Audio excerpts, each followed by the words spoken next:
नमस्कार साथियों। Daily India current affair के सेशन में आपका स्वागत है। आज का सेशन रहेगा साथियों 5 जुलाई 2024 इंडिया करंट अफेयर्स का। इस सेशन के अंदर साथियों जितने महत्वपूर्ण पर्सन बन रहे हैं इंडिया करंट अफेयर्स के, वो मैं आपके साथ शेयर करूंगा। साथ ही उन पर्सनों से जुड़े हुए जो महत्वपूर्ण तथ्य आपसे पूछे जा सकते हैं उस पर भी जानकारी साझा करूंगा।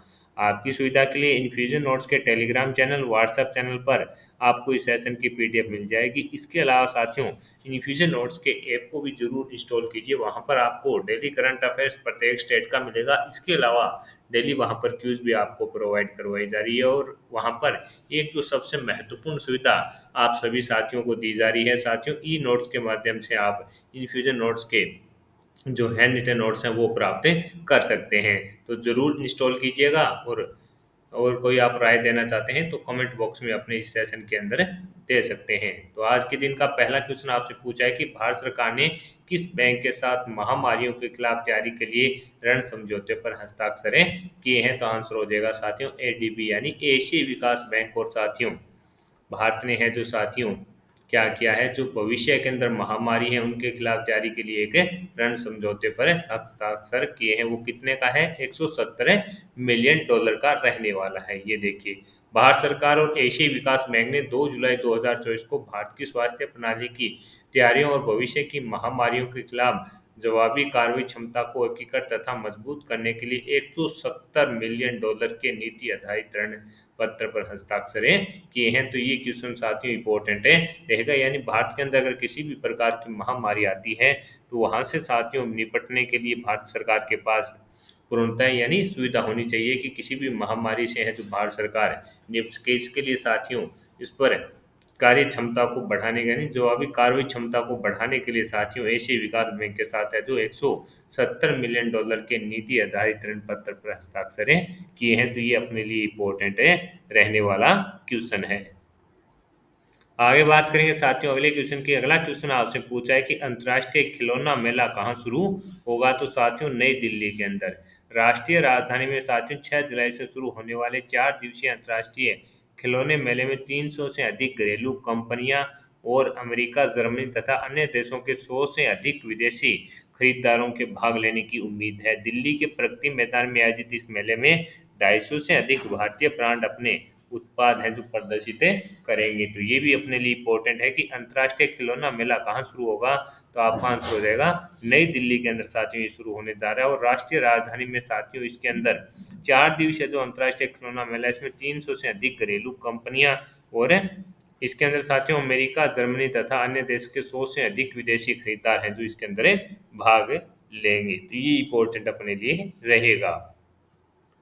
अगला क्वेश्चन आपसे पूछा है कि हाल ही में किस बैंक ने एमएसएमई सहज लॉन्च किया है? ये क्वेश्चन साथियों जो बैंक का एग्जाम देते हैं साथियों, जो आगामी आपका एग्जाम है साथियों जो आरबीआई का होना है उसके अंदर पर ये एग्जाम होना है, उसके अंदर पूछा जा सकता है कि हाल ही में किस बैंक ने एमएसएमई सहज लॉन्च किया? तो आंसर हो जाएगा स्टेट बैंक ऑफ इंडिया ने।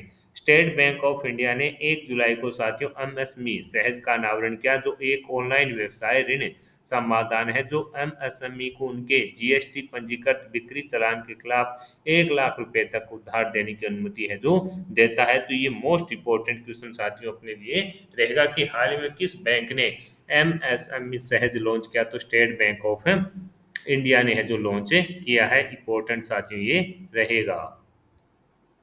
अगला क्वेश्चन आपसे पूछा है कि पूमा इंडिया ने किसे अपना ब्रांड एम्बेसडर बनाया है? तो रियान पराग, नीतीश कुमार रेड्डी को। पूमा इंडिया ने किसे अपना ब्रांड एम्बेसडर बनाया है? तो साथियों जो युवा भारतीय खिलाड़ी हैं रियान पराग और नीतीश कुमार रेड्डी को साथियों पूमा इंडिया ने अपना ब्रांड एम्बेसडर बनाया है। साथियों अभी रियान पराग तो साथियों जिम्बाब्वे के दौरे पर गए हुए हैं। और ये साथियों आपने पूछे कि आईपीएल के अंदर कौन सी टीम से खेलते हैं? तो रियान पराग साथियों राजस्थान रॉयल्स से खेलते हैं। और वहीं नीतीश कुमार रेड्डी साथियों सनराइजर्स हैदराबाद की टीम से खेलते हैं। और पूमा इंडिया ने साथियों इन दोनों को है जो ब्रांड बना है। यानी साथियों पूमा इंडिया है जो जो युवा खिलाड़ी हैं उनके ऊपर है जो निवेश कर रही है। और आपसे पूछा भी जा सकता है कि रियान पराग और नीतीश कुमार रेड्डी को किस कंपनी ने अपना ब्रांड एम्बेसडर बनाया? आंसर होगा पूमा इंडिया ने है जो ब्रांड एम्बेसडर बनाया है। अगला क्वेश्चन आपसे पूछा है कि किसे उपराष्ट्रीय सुरक्षा सलाहकार नियुक्त किया गया, तो टीवी रविचंद्रन। आपसे पूछा है कि हाल ही में किसे उपराष्ट्रीय सुरक्षा सलाहकार नियुक्त किया गया, तो टीवी रविचंद्रन को। तमिलनाडु केंद्र के 1990 बेंच के साथियों ये आईपीएस अधिकारी टीवी रविचंद्रन को साथियों नया उपराष्ट्रीय सलाहकार है, उपराष्ट्रीय सुरक्षा सलाहकार नियुक्त किया गया है। वहीं पूर्व रॉ प्रमुख रहे राजेंद्र खन्ना को अतिरिक्त राष्ट्रीय सुरक्षा सलाहकार बनाया गया है। तो ये मोस्ट इंपॉर्टेंट साथियों क्वेश्चन है रहेगा कि किसे उप राष्ट्रीय सुरक्षा सलाहकार नियुक्त किया, तो टीवी रविचंद्रन को नियुक्त किया गया है। इसके अलावा साथियों पूर्व रॉ प्रमुख कौन है, राजेंद्र खन्ना को अतिरिक्त राष्ट्रीय सुरक्षा सलाहकार है जो बनाया गया है। ये दोनों इंपॉर्टेंट है रहने वाले हैं। आगे बढ़ेंगे साथियों, अगले क्वेश्चन पर अपने बात करेंगे। अगला क्वेश्चन आपसे पूछा गया है कि राष्ट्रीय चिकित्सा आयोग का अध्यक्ष है जो किसे बनाया गया है, तो डीबीएन को बनाया गया है। साथियों राष्ट्रीय चिकित्सा आयोग का अध्यक्ष डीबीएन कैबिनेट की नियुक्ति समिति ने डॉक्टर बी एन गंगाधर को राष्ट्रीय चिकित्सा आयोग का अध्यक्ष है जो नियुक्त किया है। इससे पहले वह medical assessment and rating board के अध्यक्ष थे। तो आंसर क्या होगा साथियों, राष्ट्रीय चिकित्सा आयोग का अध्यक्ष किसे बनाया गया है, डीबीएन को बनाया गया है। ये इंपॉर्टेंट यहाँ से रहने वाला है। कैबिनेट की नियुक्ति मिल चुकी है साथियों।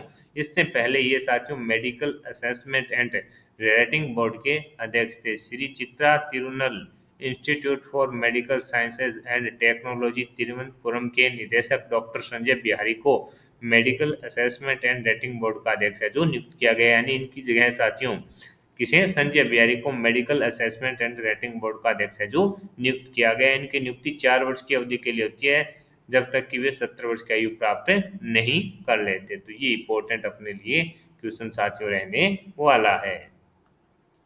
अगला क्वेश्चन आपसे पूछा गया है कि हाल ही में आईसीसी की ऑलराउंडर रैंकिंग के अंदर साथियों शीर्ष स्थान किसने हासिल किया, तो आंसर हो जाएगा साथियों हार्दिक पांड्या। भारतीय पुरुष टीम क्रिकेट टीम के कप्तान हार्दिक पांड्या आईसीसी मेंस टी20, यहाँ पर आपको करना है आईसीसी टी20 की जो ऑलराउंडर रैंकिंग आई है साथियों उसके अंदर शीर्ष स्थान किसे मिला है, तो आंसर हो जाएगा आपका हार्दिक पांड्या को मिला है। भारतीय हरफन हरफन मौला खिलाड़ी कौन है, हार्दिक पांड्या ने साथियों जो अपना फाइनल मुकाबला हुआ था भारत और अफ्रीका के बीच टी20 वर्ल्ड कप का, उसके अंदर जीत में अहम भूमिका निभाई थी। पांड्या ने 2 स्थान की छलांग लगाकर श्रीलंकाई ऑलराउंडर विनिंदु असरंगा को पीछे छोड़ते हुए यह सम्मान हासिल किया है। तो इम्पोर्टेंट है कि हाल ही में जारी आईसीसी की टी20 ऑलराउंडर रैंकिंग में शीर्ष स्थान किसे मिला है, तो भारतीय खिलाड़ी हैं हार्दिक पांड्या।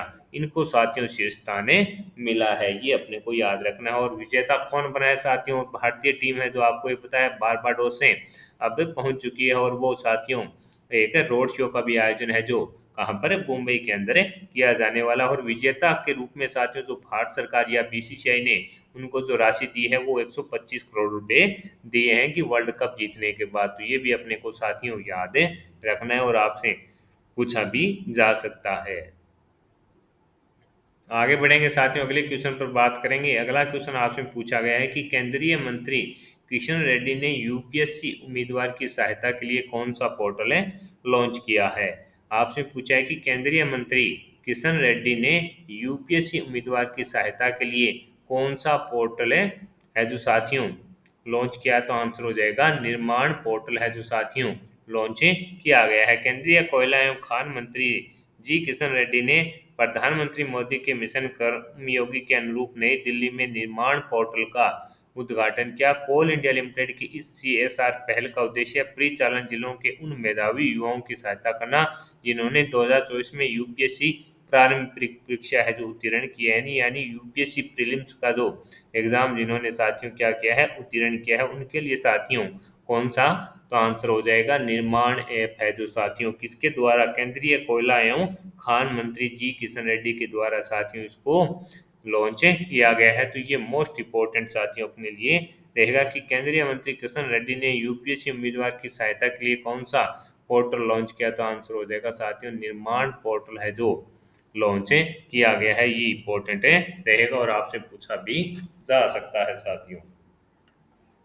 आगे बढ़ेंगे साथियों, अगले क्वेश्चन पर बात करेंगे। अगला क्वेश्चन आपने पूछा है कि हाल ही में भारतीय वायुसेना प्रमुख ने हथियार प्रणाली स्कूल का उद्घाटन कहाँ पर किया? तो आंसर हो जाएगा हैदराबाद के अंदर। हाल ही में भारतीय वायुसेना प्रमुख ने हथियार प्रणाली स्कूल का उद्घाटन कहाँ पर किया? तो आपका आंसर हो जाएगा हैदराबाद के अंदर। वायुसेना प्रमुख ने हैदराबाद के बेगमपेट में हथियार प्रणाली स्कूल का उद्घाटन किया। वायुसेना प्रमुख air chief marshal V R Chaudhary ने 1 जुलाई 2024 को हैदराबाद के एयरफोर्स स्टेशन बेगमपेट में हथियार प्रणाली स्कूल का उद्घाटन किया है। तो ये इंपॉर्टेंट है रहने वाला क्वेश्चन है और आपसे साथियों पूछा भी जा सकता है कि हाल ही में भारतीय वायुसेना प्रमुख ने हथियार प्रणाली स्कूल का उद्घाटन कहाँ किया?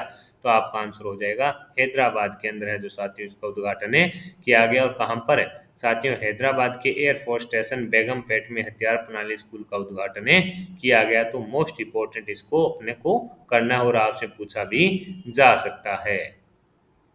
अगला क्वेश्चन आपसे पूछा है तेलंगाना वृक्ष पुरस्कार से किसे सम्मानित किया गया? एन बलराम को। हैदराबाद में ग्रीन मैपल फाउंडेशन के अधिकारियों से पुरस्कार प्राप्त करते हुए सिंगरेनी के CMD N Balram Singareni collieries company limited के अध्यक्ष और प्रबंध निदेशक एन बलराम को ग्रीन मैपल फाउंडेशन के द्वारा साथियों तेलंगाना के वृक्ष पुरुष पुरस्कार से सम्मानित किया गया है। तो ये अपने को याद रखना है। आंसर क्या हो जाएगा साथियों? एन बलराम को तेलंगाना वृक्ष पुरुष पुरस्कार से सम्मानित किया गया है। इस प्रकार का क्वेश्चन साथियों कई बार है जो सीधा का सीधा है जो एग्जामिनर पूछ लेता है, इंपॉर्टेंट ये रहेगा।